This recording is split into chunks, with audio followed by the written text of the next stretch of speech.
Jaya Shriman Narayana.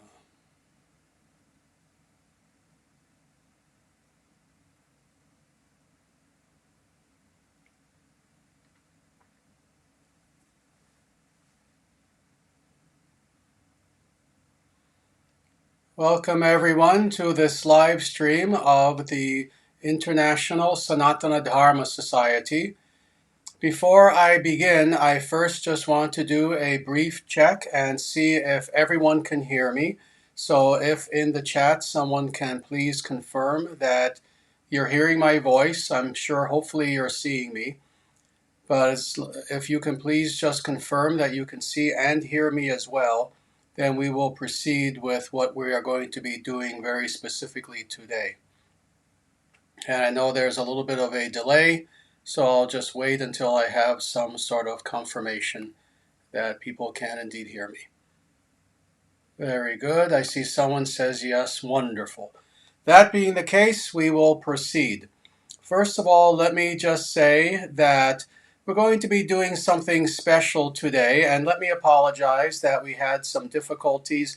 What we were going to be doing initially today, that is pure questions and answers, we will instead be doing on Tuesday, this coming Tuesday at 7 p.m. Central Time. That is Vedic Heartland Time. And instead, I decided to do a very quick live stream, a very brief talk, and this will be brief, where I will be commenting on one verse from the Vedic scriptures, the sacred Vedic scriptures. I won't be taking questions and answers afterwards. Rather, this will be very short. It might be as short as 20 minutes, maybe slightly more, something like that. And we will end at that point. And then again, for a longer live stream, please join us on the same channel this Tuesday. So in just 2 days from now, on Tuesday at 7 p.m. And then we will have our hour-long Q&A session. Very nice. So that being said, what I want to talk about today is indeed what is an authentic yogi. What precisely does it mean to be a yogi, and indeed the qualities of such an individual? And this in accordance with the Vedic scriptures. As people know, what we do is primarily we comment on the Vedic scriptures. As an aside, let me just reiterate this and make this clear to people once again. There are many so-called gurus out there, acharyas, yogis, swamis, babajis, this, that, the other, paramahamsas, etc., etc. There are many movements, organizations, etc. And while some of them certainly will quote from the Vedic scriptures and maybe do a little bit of a rudimentary commentary on a few verses of the Vedic scriptures, with most of these other movements and organizations, sadly, much of what they do is not doing that, not exegesis, what is technically in theology, philosophy, etc., called exegesis. That is, taking the actual Vedic scriptures and doing a deep dive in the Vedic scriptures. And that in accordance with the Vedic scriptures. Again, some people they have a few verses memorized, and they'll kind of say a verse or two here or there. But what we do as an organization, as a movement, is we primarily study the Vedic scriptures. We study them on their own terms. We do not attempt to use any modern methodology whatsoever in studying the Vedic scriptures. We do not have the approach to the Vedic scriptures that, they are just interesting books. They are books of wisdom, just like Rumi, just like anything else, etc., that New Age people will quote. No, our approach is that the way that we know everything of importance, the way that we know God, the way that we know our true selves, the way that we know philosophy, the way that we know the meaning of life, etc., is by having a complete and humble, very humble dependence upon the Vedic scriptures. And again, it's not with the idea that, yes, these are some works of wisdom. Let me see what I can get out of it. Let me see what my interpretation will be, etc., etc. No, the idea of the Vedic scriptures is actually a quite simple and yet radically powerful and profound one. And that is that we understand what the Vedic scriptures are. They are perfect in and of themselves. And if we are going to derive anything of value from the Vedic scriptures, we are to understand that point. And that we are to understand the Vedic scriptures from their own perspective alone. My opinion means less than nothing. Your opinion means less than nothing. The opinion of flawed human beings of any sort whatsoever means less than nothing.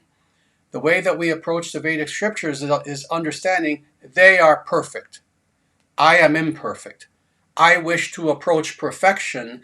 Therefore, let me hear with humility and openness the words of perfection that will thus elevate me in such a way that the imperfect will know the perfect. So that's the approach that we take to the Vedic scriptures. All that being said, now we are indeed going to look at one of these very, very important scriptures. This is known as the Lakshmi Tantra. And this is a work that I first read many, many decades ago. I'm not sure exactly when. It was at least in the mid-90s, I believe, when I first moved to Madison, Wisconsin. And as soon as I moved there, the first thing that I did, of course, was I ran to the graduate library, what's called Memorial Library, which is a library of multiple millions of books. And they have a very, very good collection of Vedic literature, both in the original Sanskrita, but also in many translations, actually, in many languages, in English and German and French, etc. And they have it all. They have pretty much everything that exists in their library. If they don't have it in translation, they at least have the original Sanskrita. And that is where I first encountered this very important Vedic scripture called Lakshmi Tantra. And the work itself certainly focuses on Lakshmi Devi, who is Shriman, who is the consort of Narayana. So thus the Shakti of Narayana, and Narayana being the Shaktiman. But there is also a lot that is in this work that deals with many other very important topics. And indeed, these two verses that we're going to be looking at deal specifically with the qualities of a yogi. Now, let me talk about that for just a moment. And we haven't even read the verse yet. We will, I promise. We will in a very short time. But let me first talk a little bit about what it means to be a yogi. Because, of course, we have the modern, and when I say modern, no, I don't mean what is obviously silly. I don't mean the modern idea meaning, oh, the last 30 or 35 years, the idea, that, oh, Madonna is a yogi, or that what it means to be a yogi is you're in Hollywood and you walk around with a yoga mat and show off, and you shop at Lululemon, and it's just about who can do the best asanas, who can do the best headstand, etc., etc. No, we know all that. Only a fool would not know that. That's not even kindergarten. The misunderstanding that many people have about what it means to be a yogi actually goes back several hundred years. You see, when we who are steeped in Vedic knowledge talk about, the recent past, usually we're talking about hundreds, if not thousands of years, not the last generation. So again, when it comes to even the understanding of what it means to be a yogi for several hundred years now, sadly, there are indeed a lot of misconceptions. So indeed, of course, the primary idea, even going back hundreds of years, first of all, is that yoga is primarily a physical exercise. No, the physical aspect is very important. But again, as I've always said, it's not the most important thing. It certainly is not the be-all and end-all. A lot of people think that yoga exists as a type of, let me state this in truly modern terms, a type of Eastern occultism. That's what yoga is in the minds of a lot of people. And those truly more modern people, like the last 50 years, let's say maybe throughout the 20th century, etc. No, that's not what it means to be a yogi. And I can go on and on about the misconceptions of what it means to be a yogi. But of course, none of these are accurate. The Vedic scriptures are radically unconfused when it comes to everything, actually, but also with the topic that we're talking about today. What are the qualities truly of a yogi, of a real yogi?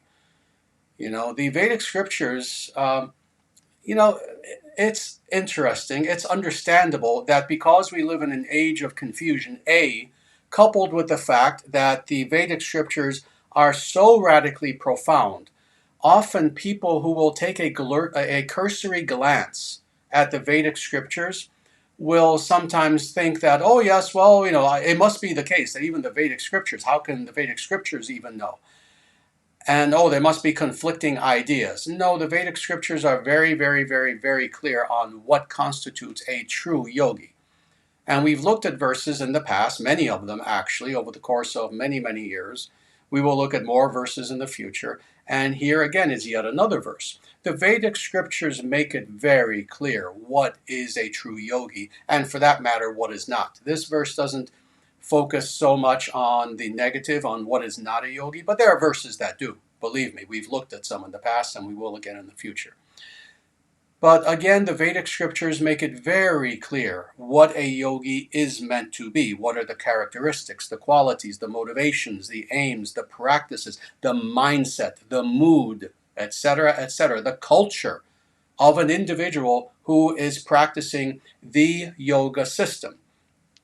And here too is, again, another verse that, again, makes it very clear.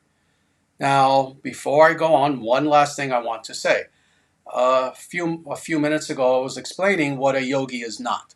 Again, a yogi is not a New Age person. A yogi is not a power seeker, etc., etc. All these silly ideas that people have today. A yogi is not some aspiring model in Hollywood who just wants to have a good-looking body, etc., etc., etc. All the silly things. But what is a yogi? A yogi is a meditator. The heart of yoga, and again, you don't even have to believe me, pick up a work known as Bhagavad Gita. And you'll see the Bhagavad Gita speaks about yoga from beginning to end. And the definition that it gives and what it speaks about as far as what constitutes the practice of yoga is meditation in devotion. And all the Vedic scriptures explain the yogi in the same way. This is what a yogi is. A yogi is an individual who meditates on God. That's a yogi.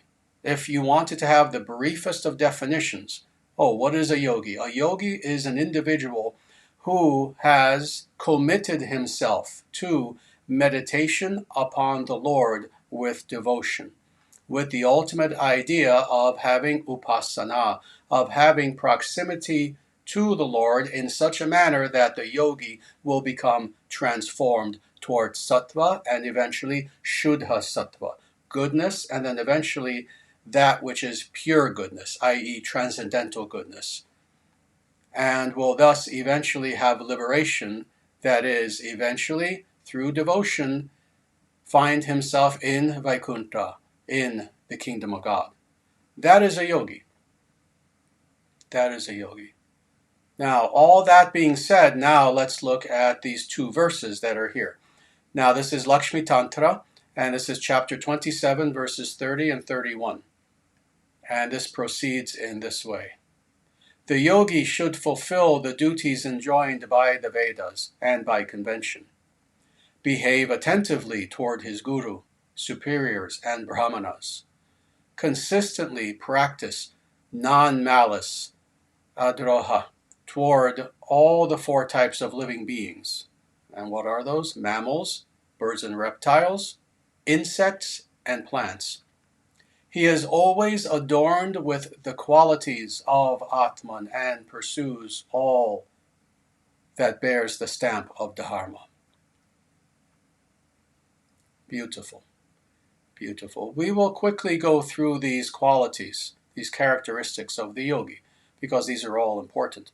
Again, is it not interesting how these two verses, like hundreds and hundreds and hundreds of other verses, when they speak about the yogi, these verses don't really touch upon the stereotypes that people have today of the yogi, but rather they talk about the deep inner quality of the person, the spiritual quality of the person, indeed, spirituality itself. Now, let's go through this a little bit. The yogi should fulfill the duties enjoined by the Vedas, and there we shall stop for now. So it begins with this. These two verses begin with this all-important clause. And why is this the case? Because everything is dependent upon the Vedas. If you are a spiritual person, and spiritual in the true sense of the word, again, not New Age, not general spiritual, but no, you are a yogi. What does it mean to be a yogi? You can be married, you can be celibate, you can be living in India, you can be living in the UK, you can be living in America, in Canada, in France, in Russia, in Australia. Doesn't matter. If you are an individual who you are aspiring to practice yoga, i.e., to reconnect with God, to have yoga, union with the divine, if this is the case, then everything that you do must be predicated upon that knowledge that is enunciated in the Vedic scriptures. This is how we know. This is our epistemological process. How do we know? How do we know? In fact, let me state it in this very philosophical way, epistemologically. How do we know that which is not knowable? How do we know that which, in theory, should not be able to be known? It cannot be known through our senses, cannot be known intellectually. It cannot be known empirically or intellectually. How do we know? Well, we know via the Vedic scriptures, among other ways. There are a small number of other ways that are obvious. We know through the words of those also who have Tathagata, who have been there, who have been to that other shore, who are liberated. We know through their words, etc. But primarily we know through the Vedic scriptures. This is how we know that which is unknowable. So the yogi also should fulfill the duties that are enjoined by the Vedas, but it goes on, and by convention. Oh, what is meant by convention? Does that mean just what is the latest fad today? No, by convention, what is meant is by legitimate, authentic tradition in the Vedic milieu, in Vedic culture. So what does that mean by extension? See, it's interesting. When you are part of a culture, this is true even today. If you are part of a culture, in that culture's language, a word can be used which, to an outsider may sound somewhat vague. But if that's your culture, you get it. It's code. Because it's understood you are part of that culture, the individual or text speaking doesn't have to make it all drawn out and go very, very deep. So what is meant by convention? Well, for those of us who are part of this culture, myself, I've been a part of this culture all of my life. And what this means by convention is, in addition to the Vedas, the Vedic culture itself, the tradition itself, the teachings of the Acharyas, of the Rishis, of the legitimate gurus who go back thousands upon thousands upon thousands of years, stretching back to God himself. So indeed, this is what it means to be a practitioner of the Vedic way. Everything that we do, all knowledge that we are dependent upon, we derive from really ultimately two sources. From the Vedic scriptures themselves, but then from the tradition itself. And again, what is meant by the tradition? That means the gurus, that means the acharyas, that means the rishis, etc. So the yogi should fulfill all of those duties that are enjoined by these two factors, by these two elements, the Vedas and by, again, convention. Now, let's go on a little bit more.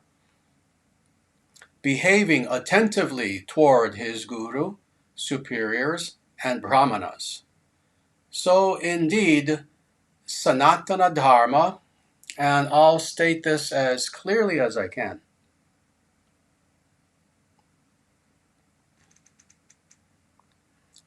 Sanatana Dharma is the most radically anti-egalitarian system upon the face of the earth, bar none, and without compromise.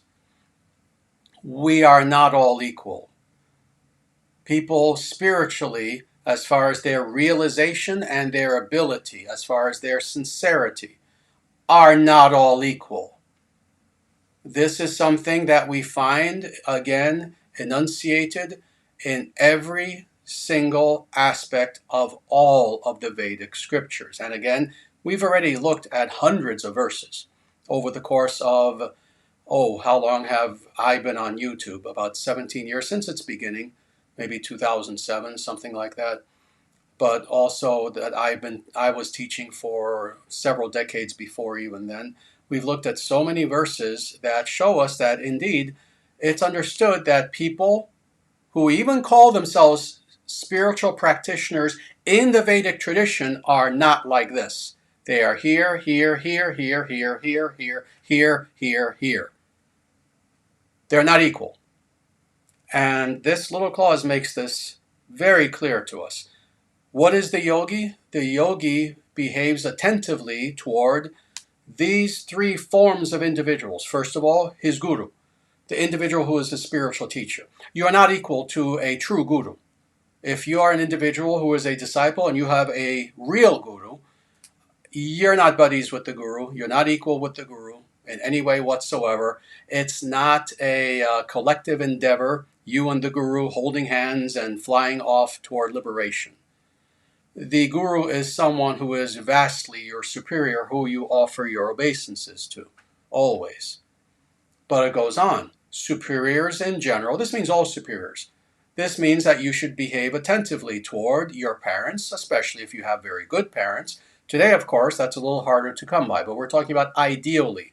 These verses were written at a time when we had practically a perfect culture, and parents were good parents. So you behave with attentiveness toward your parents, toward a king, toward any individuals who, again, are superior to you in some way. You're even, let's say in first or second or third grade, you behave attentively. That means respectfully toward your teacher, etc.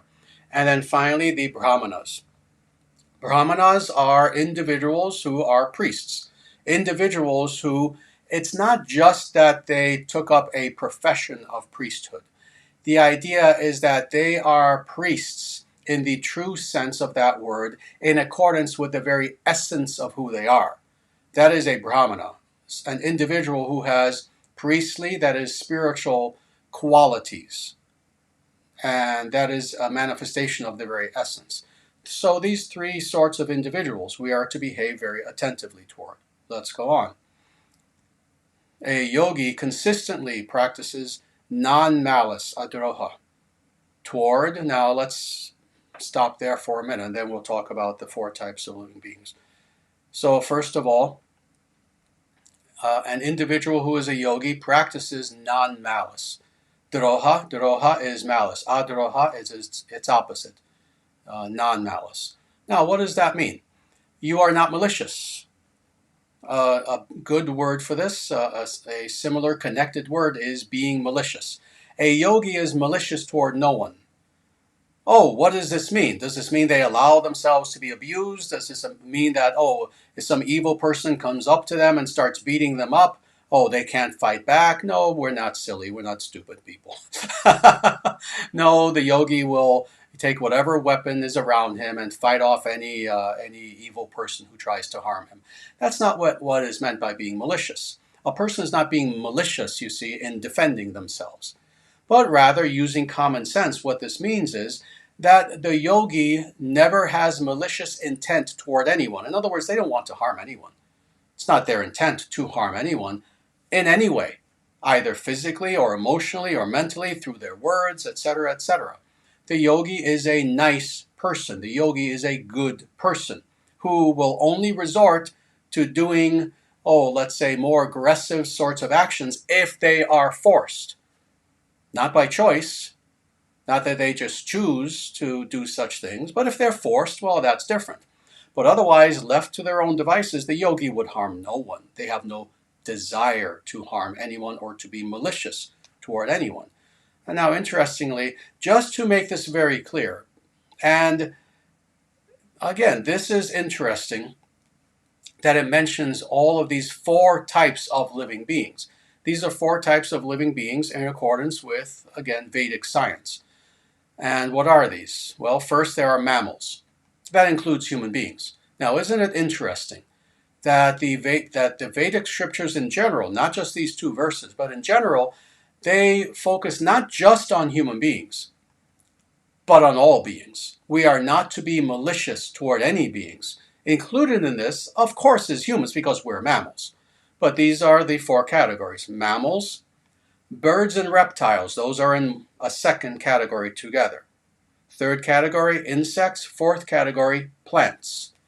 So we are to be nonviolent. We are not to even have malicious thoughts, words, actions toward any living being, essentially. That is what this is saying. So basically toward any sort of living being. So the yogi is an individual who, left to his own devices, not instigated, is peaceful, is someone who would never bother anyone else. And this is what the yogi is meant to be like. Now let's go on to this last sentence. He is always adorned with the qualities of Atman. Very beautiful. Very, very nice.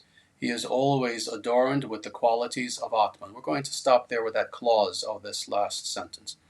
What does this mean? This means that the yogi is an individual who lives as Atman at all times. They live as Atman. What does that mean? They're incapable of living in the world? No, they live in the world very, very perfectly, just fine. They do all the things that they need to get along in this world, to survive in this world, etc. But at the same time, with all of the qualities that are there within the yogi, it is the qualities of Atman itself that is shining through. What does that mean? That means that everything that the Atman is, you see coming through that individual. And what are the qualities of Atman? They're unlimited almost, qualities of Atman. But let's just talk about a few of them. Wisdom. Innate wisdom is actually one of the qualities of Atman. For an individual who is a yogi, that comes through. You are in their presence, you speak to them, and that innate wisdom, again, not of their own mental speculation, not just what they learned in books, but that innate wisdom that is a very part of their true self itself, of their Atman, comes through and comes through perfectly. The Atman is beautiful. This being the case, when you meet a yogi, you will meet an individual who doesn't matter how old they are, it doesn't matter what gender they are, it doesn't matter what anything that they are on the physical plane. What you find is someone who is, to quote Prabhupada, all attractive. Now, what does that mean? That they look like a model? No. They could. They certainly could. But that's not what we mean. We don't mean in a shallow sense. What we mean is that when you encounter this person, you see the luster and the light of Atman come through them. It means that you are encountering someone who looks younger than they are, who is more energetic than a person ordinarily would be. You see, quite literally, you feel, indeed, when you're in their physical presence, you feel the luster come forth from them, from their very Atman itself. And on and on and on. I can talk about all the qualities of, or at least many, of Atman, but we don't need to. We get the idea. He is always adorned with the qualities of Atman. And finally, the yogi pursues all that bears the stamp of Dharma. It ends with this.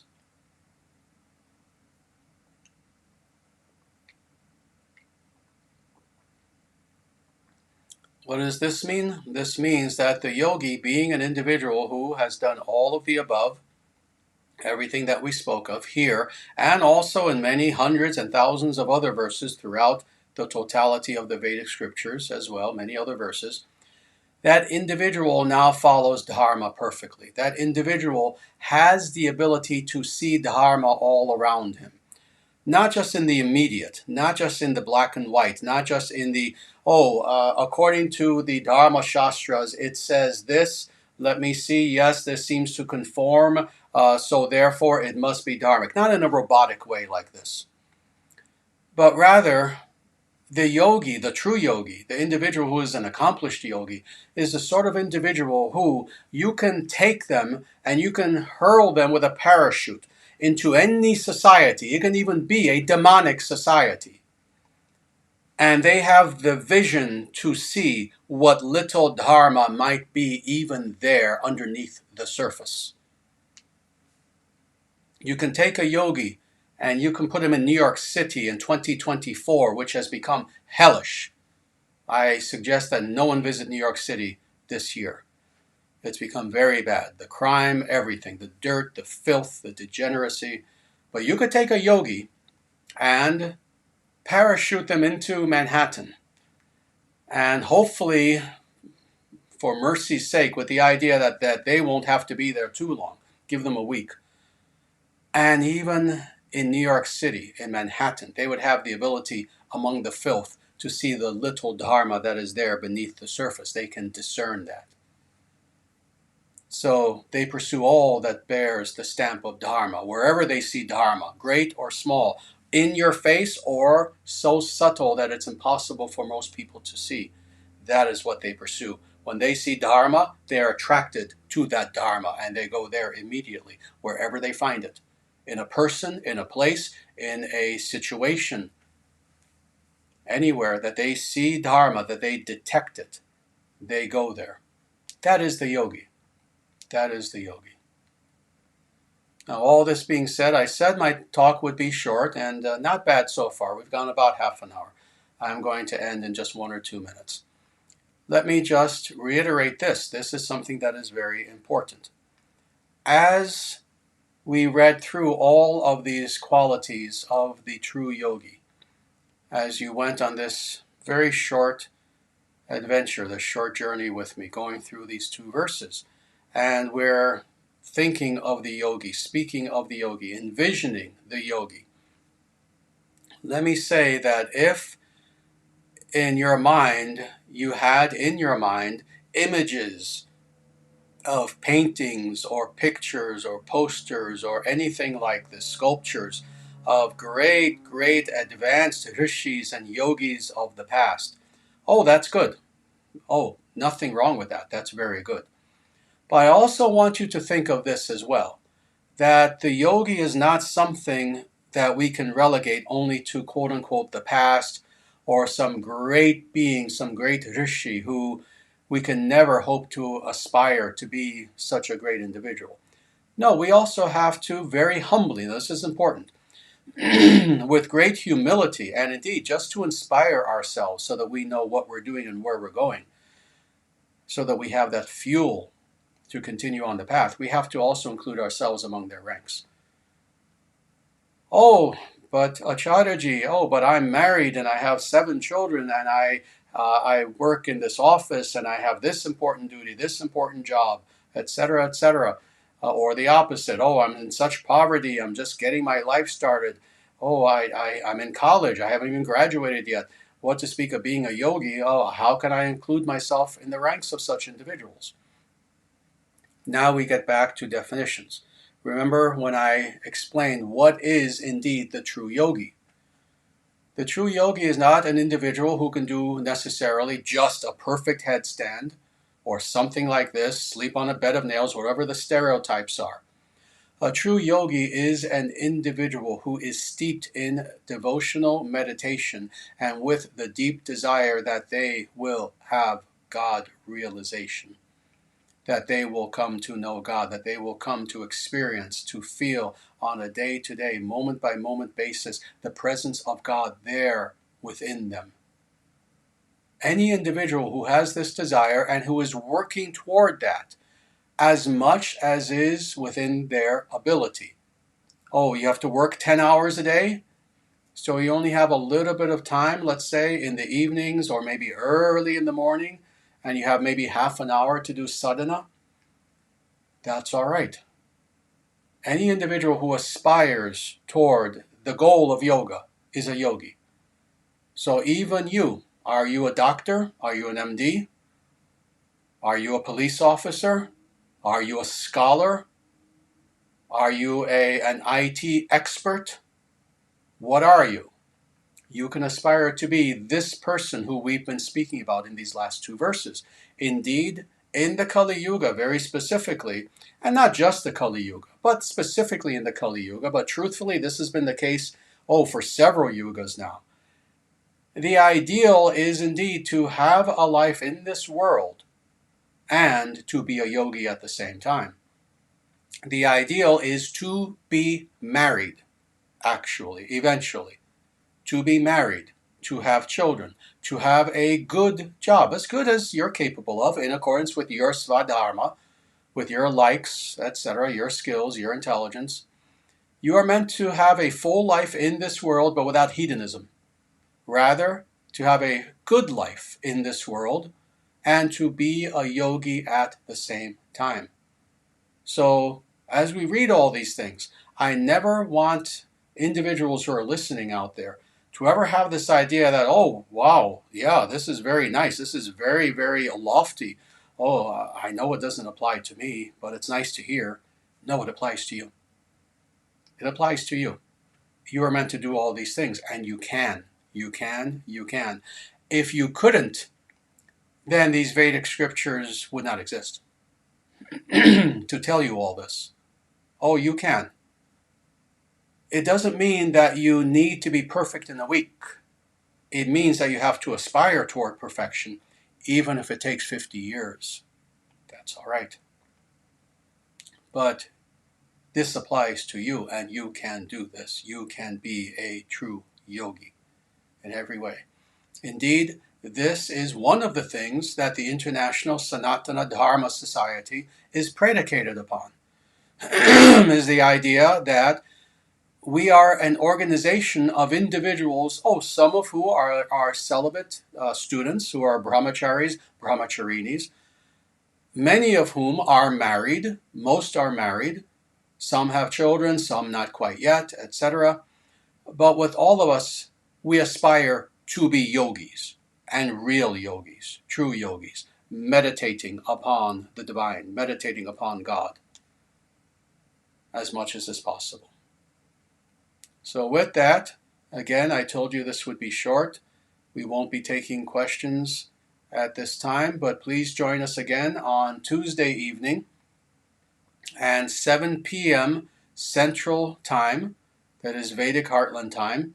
And for those, I know some people are in Europe, and that time is almost impossible. I apologize very much. But if you can join us, please join us, and we will have a full hour of questions and answers. And with that, again, I apologize for the confusion and difficulty that we had. I'm glad we were able to do a live stream. And thank you all very much for being here. Even with the little bit of confusion, I see that we have a wonderful audience of wonderful, very sincere individuals. And Julia Maria, thank you very much for your wonderful, wonderful comment. It is my pleasure to be here and to help everyone in any way that I can, big or small. With that, again, please join us on Tuesday, and next Sunday we will continue with our regular live streams. With that, everyone, Namaste. Jaya Shriman Narayana.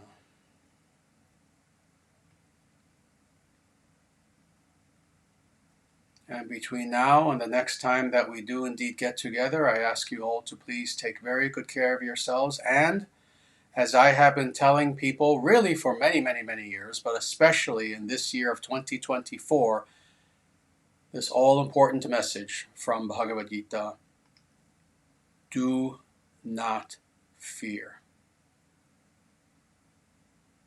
Regardless of what you may see happening in the world around us in the next several months, and you will see amazing things happening, do not fear.